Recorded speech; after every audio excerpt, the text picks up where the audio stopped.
Hello दोस्तों, मैं चंदन sir आप सभी लोगों का टारगेट कैरियर यूट्यूब चैनल पर स्वागत करता हूं। मित्रों, चलते हैं जो कि आज मेरी हिंदी साहित्य की दूसरी क्लास है।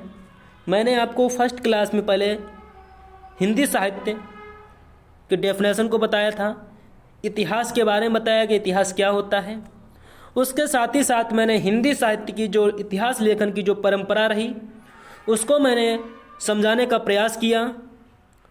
जैसा कि उसमें मैंने आपको बताया था कि हिंदी साहित्य का जो पहला इतिहास लिखा गया था वो एक फ्रेंच भाषा में लिखा गया था, जो फ्रेंच के विद्वान थे गासा दत्तासी महोदय द्वारा इस्त्वार दाला लिटरेतुर इंदुय हिंदुस्तानी के नाम से लिखा गया था। उसके बाद मैंने बताया था कि दूसरा जो इतिहास ग्रंथ था शिव सिंह सेंगर द्वारा शिव सिंह सरोज के नाम से हिंदी भाषा में ये लिखा गया इतिहास ग्रंथ था, जो कि पहला हिंदी साहित्य का इतिहास है जो हिंदी भाषा में लिखा गया। उसके साथ ही साथ मैंने जॉर्ज ग्रियर्सन को बताया था कि जो ये अंग्रेज व्यक्ति थे, इन्होंने वास्तविक अर्थों में पहले इतिहास ग्रंथ लिखा। उसका नाम था कि the modern vernacular literature of हिंदुस्तानी।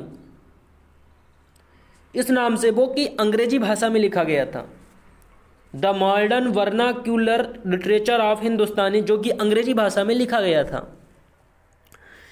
इसके साथ मैंने यह भी बताया था कि जॉर्ज ग्रियर्सन महोदय ने भक्ति काल को स्वर्ण युग की संज्ञा दी थी। क्वेश्चन पूछा जाए कि ग्रियर्सन महोदय ने भक्ति काल को किस नाम से पुकारा या किस नाम की संज्ञा दी, तो स्वर्ण युग की। ग्रियर्सन महोदय के इतिहास ग्रंथ का हिंदी अनुवाद किशोरीलाल गुप्त महोदय ने 1957 ईस्वी में हिंदी साहित्य का पहला इतिहास के नाम से किया था। जैसे कि गासा दत्तासी द्वारा जो लिखा गया था उसका इतिहास हिंदी अनुवाद लक्ष्मी सागर वार्ष्णेय महोदय ने हिंदुस्तानी साहित्य का प्रथम इतिहास के नाम से किया था। उसी तरीके से जो ग्रियर्सन महोदय ने लिखा the modern vernacular literature of Hindustani का हिंदी अनुवाद किशोरीलाल गुप्त महोदय ने 1957 में साहित्य का पहला इतिहास के नाम से किया, हिंदी साहित्य का पहला इतिहास के नाम से किया। इसके साथ ही अब हम आगे चलते हैं। आज आगे देखते हैं कि आचार्य रामचंद्र शुक्ल का जो इतिहास रहा, इतिहास ग्रंथ, जो आचार्य रामचंद्र शुक्ल का जो इतिहास ग्रंथ है, ये अब तक का सबसे महत्वपूर्ण इतिहास ग्रंथ आचार्य रामचंद्र शुक्ल जी द्वारा लिखा गया था। अब तक मतलब प्रेजेंट में, वर्तमान में आचार्य रामचंद्र शुक्ल जी द्वारा लिखा गया था, ये कि अब तक का सबसे महत्वपूर्ण इतिहास ग्रंथ था। एक और इसमें नोट पॉइंट कर लीजिएगा कि 1893 ईस्वी में बनारस में काशी नागरी प्रचारणी सभा की स्थापना हुई। इसका जो उद्देश्य था, इसकी स्थापना क्यों की गई, इसका जो मेन उद्देश्य था कि जो साहित्य था, जो साहित्य प्रकाशित नहीं हो पाया उसको प्रकाशित कराना, शब्दकोश, अन्य भाषा की पुस्तकें थी उनको प्रकाशित कराना, इनका मेन उद्देश्य था। आगे देखते हैं कि 1929 ईस्वी में काशी नागरी प्रचारणी सभा द्वारा हिंदी शब्द सागर के नाम से एक शब्दकोश प्रकाशित कराया गया। इसी सभा के द्वारा, किस सभा के द्वारा, काशी नागरी प्रचारणी सभा के द्वारा हिंदी शब्द सागर के नाम से शब्दकोश मतलब एक डिक्शनरी प्रकाशित कराई गई। किस नाम से, कि हिंदी शब्द सागर के नाम से एक डिक्शनरी प्रकाशित कराई गई। इसकी भूमिका के रूप में आचार्य रामचंद्र शुक्ल जी का इतिहास ग्रंथ हिंदी साहित्य का विकास के नाम से प्रकाशित हुआ। इस शब्दकोश के माध्यम से आचार्य रामचंद्र शुक्ल जी का जो इतिहास ग्रंथ हिंदी साहित्य का विकास के नाम से प्रकाशित कराया गया। चलते हैं आगे, देख लेते हैं। अगर आपको वीडियो अच्छी लगे तो आप वीडियो को लाइक कर दीजिएगा, चैनल को सब्सक्राइब कर दीजिएगा और वीडियो को शेयर अवश्य कर दीजिएगा। अगर वीडियो तेज़ लगे तो आप वीडियो को स्टॉप करके लिख सकते हैं। चलते हैं आगे, देख लेते हैं कि 1940 ईस्वी में काशी नागरी प्रचारणी सभा द्वारा ही हिंदी साहित्य का विकास को हिंदी साहित्य का इतिहास के नाम से स्वतंत्र पुस्तककार ग्रंथ के रूप में प्रकाशित कराया गया। जो हिंदी साहित्य का जो विकास था, पहले ये शब्दकोश के माध्यम से था, अब इसका क्या हुआ कि हिंदी साहित्य का इतिहास के नाम से ये स्वतंत्र पुस्तककार के रूप में प्रकाशित कराया गया, यानी कि इसकी स्वतंत्र पुस्तक बनी, स्वतंत्र प्रकाशित कराया गया, इसको अलग से प्रकाशित कराया गया। अब यहाँ से कुछ अन्य इतिहास ग्रंथों को देख लेते हैं जो कि इम्पोर्टेंट हैं, और मैं यहाँ पे उन जो ज़्यादा महत्वपूर्ण जो हैं, जो महत्वपूर्ण ग्रंथ हैं, उन्हीं की चर्चा मैं यहाँ पे करूँगा और आप नोट डाउन करते चलिएगा। चलते हैं, देख लेते हैं कि अन्य प्रमुख ग्रंथ इतिहास ग्रंथ हैं। ठीक है, डॉक्टर रामकुमार वर्मा ने लिखा है कि हिंदी साहित्य का आलोचनात्मक इतिहास। डॉक्टर रामकुमार वर्मा ने हिंदी साहित्य का आलोचनात्मक इतिहास लिखा, और डॉक्टर गणपत चंद्र गुप्त ने लिखा कि हिंदी साहित्य का वैज्ञानिक इतिहास लिखा इन्होंने। नलिन बिलोचन शर्मा जी ने लिखा है कि हिंदी साहित्य का इतिहास दर्शन लिखा, ये 2 भाग में था। और पद्मलाल पुन्नालाल बख्शी जी ने हिंदी साहित्य का विमर्श लिखा, 2 भागों में था ये। विश्वनाथ त्रिपाठी जी ने लिखा है कि हिंदी साहित्य का संक्षिप्त इतिहास, ये NCERT से प्रकाशित था। मिश्र बंधु ने लिखा, मिश्र बंधु विनोद लिखा इन्होंने। आप इनको नोट डाउन कर लीजिएगा और याद भी कर लीजिएगा, क्योंकि वेरी इंपॉर्टेंट क्वेश्चन जो ग्रंथ हैं। चलते हैं आगे, देख लेते हैं कि जो हिंदी साहित्य जो इतिहास में जो नामकरण हुआ, सबसे पहले काल विभाजन और नामकरण जो था हमारा ग्रियर्सन महोदय जी ने किया था, बताया था। तो जो संपूर्ण हिंदी थी, जो हिंदी साहित्य जो थी, संपूर्ण हिंदी साहित्य इतिहास को मुख्य रूप से 4 भागों में बांटा गया। जो हमारी हिंदी साहित्य थी उसको मुख्य 4 भागों में बांटा गया। एक तो आदिकाल हो गया, दूसरा भक्ति काल के नाम से, तीसरा रीतिकाल और चौथा आधुनिक काल।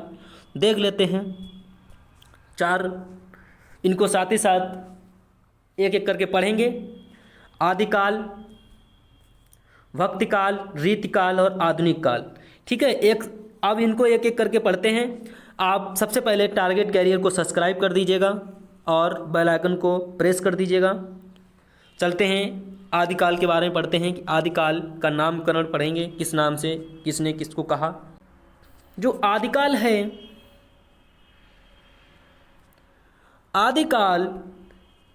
आदिकाल को हम नामकरण देखेंगे कि आदिकाल का जो नामकरण है, सबसे पहले जॉर्ज ग्रियर्सन महोदय ने काल विभाजन और नामकरण किया। तो जॉर्ज ग्रियर्सन ने आदिकाल को चारण काल कहा। इसका आदिकाल को किस नाम से कहा? चारण काल। कि चारण काल है, क्यों कहा है चारण काल? चारण काल का मतलब क्या होता है? चारण काल का जो मतलब होता है कि जो कवि होते थे वो राजा की बढ़ा चढ़ाकर वर्णन करते थे, कि राजा का बढ़ा चढ़ाकर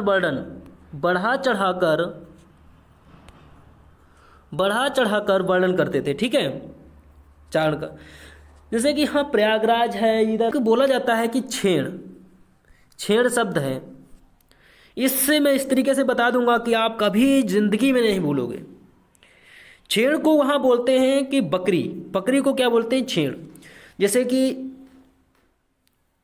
राजा ने छेड़ मार दी। ठीक है, तो लेखक क्या लिखेगा कि राजा ने शेर मार दिया। इतना बढ़ा चढ़ाकर वर्णन करते हैं कि छेड़ को उधर बोलते हैं बकरी और उसमें लिखते हैं वो शेर। तो चारण का मतलब यही हुआ कि बढ़ा चढ़ाकर वर्णन करते हैं। मिश्र बंधु ने क्या किया कि मिश्र बंधु ने क्या नामकरण किया? मिश्र बंधु मतलब क्या होते हैं? इसमें 3 लोगों को शामिल किया जाता है, श्याम बिहारी मिश्र, सुखदेव बिहारी मिश्र, गणेश बिहारी मिश्र। इन तीनों ने, मिश्र बंधुओं ने इसे आरंभिक काल का, क्यों आरंभिक काल का? इसलिए कहा है कि आदिकाल है, ये आरंभ का काल है। ठीक है, चलते हैं आगे, देखते हैं आचार्य रामचंद्र शुक्ल जी ने कहा इसको वीरगाथा काल कहा। इसको वीरगाथा काल क्यों कहा? वीरगाथा काल आचार्य रामचंद्र शुक्ल जी ने इसलिए कहा क्योंकि इसमें जो कवि थे उसमें वीर रस प्रधान था। जो भी रचनाएं हुई हैं उसमें वीर रस प्रधान था। आचार्य हजारी प्रसाद द्विवेदी जी ने कहा इसको आदिकाल, जो कि सर्वमान्य। इसको आईएमपी लिख लीजिएगा, ये आईएमपी कर लीजिएगा और इसको आईएमपी कर लीजिएगा, वीरगाथा काल को, ये इंपॉर्टेंट है। जो आचार्य हजारी प्रसाद द्विवेदी जी ने आदिकाल कहा ये सर्वमान्य है। इसी प्रकार से डॉक्टर रामकुमार वर्मा जी ने इसे संधिकाल व चारणकाल का। संधिकाल का मतलब होता है कि उस समय अपभ्रंश जो थी वो समाप्त हो रही थी और हिंदी की शुरुआत हो रही थी। और चारणकाल तो समझ ही गए होगे, मैंने आपको समझाया था, जो जॉर्ज ग्रियर्सन ने बताया था। इसी प्रकार से राहुल सांकृत्यायन ने इसे सिद्ध सामंत काल कहा और गणपति चंद्रगुप्त ने इसे प्रारंभिक काल कहा। ठीक है, प्रारंभिक काल समझ लीजिएगा कि इधर गणपति चंद्रगुप्त ने प्रारंभिक काल कहा और ऊपर मैंने आपको बताया था कि ऊपर जो समझाया था आपको गणपति गणेश बिहारी मिश्र, ये देखो गणेश बिहारी मिश्र ने इसको क्या कहा था कि आरंभिक काल कहा था इसको। ठीक है, और इधर क्या है, इधर है गणपति चंद्रगुप्त है, इसने प्रारंभिक काल कहा है। आचार्य महावीर प्रसाद द्विवेदी ने इसे बीज वपन काल कहा। वपन का मतलब होता है उगना, जमना। ठीक है, इसी तरीके से विश्वनाथ प्रसाद द्विवेदी ने कहा कि वीर काल कहा, क्योंकि जिसे वीर गाथा काल या वीर काल बात एक ही हो गई, क्योंकि इसमें वीर प्रधान था, वीर रस। धीरेन्द्र वर्मा ने कहा, धीरेन्द्र वर्मा जो थे, धीरेन्द्र वर्मा ने इसे अपभ्रंश काल कहा, क्योंकि ये भाषा विज्ञान थे, भाषा विज्ञानी थे। ठीक है, इन्होंने अपभ्रंश काल कहा।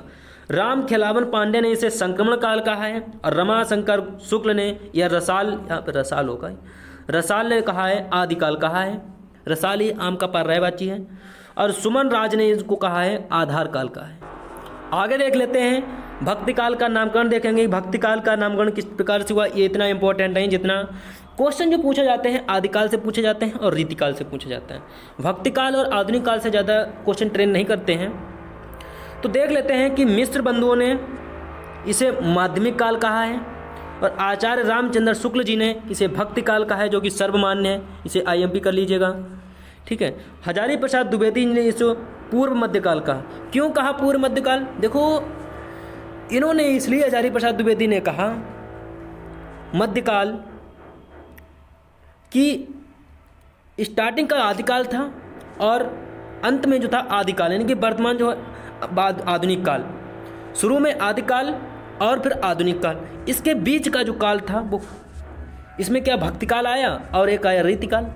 तो भक्तिकाल को इन्होंने कहा पूर्व मध्यकाल कहा है और उत्तर मध्यकाल किसको कहा है? रीतिकाल को कहा है। देख लेते हैं अब रीतिकाल को, जान लेते हैं कि रीतिकाल का नामकरण किसने किया, क्या कहा। रीतिकाल के बारे में देखते हैं कि रीतिकाल का जो नामकरण हुआ जॉर्ज ग्रियर्सन ने इसे रीतिकाव्य कहा। मिश्र बंधुओं ने इसको अलंकृत काल कहा, इसको आईएमपी कर लीजिएगा। आचार्य रामचंद्र शुक्ल ने इसे रीतिकाल कहा, ये सर्वमान्य है, आईएमपी कर लीजिएगा। ठीक है, और आगे देखते हैं कि हजारी प्रसाद द्विवेदी ने इसको उत्तर मध्यकाल कहा, जो कि मैंने अभी बताया था, पूर्व मध्यकाल और उत्तर मध्यकाल।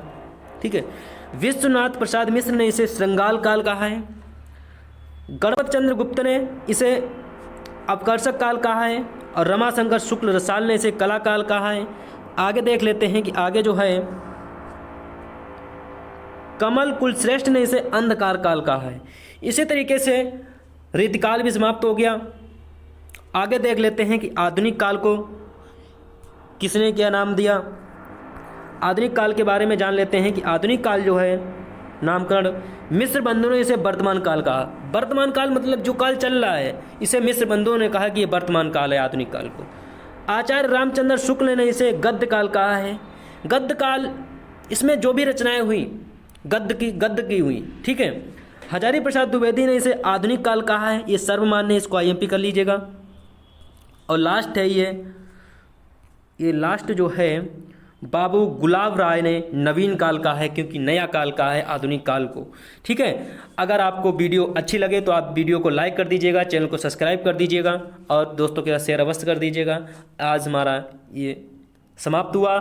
अब मैं कल एक नए टॉपिक के साथ उपस्थित रहूँगा और चलते हैं। Thank you.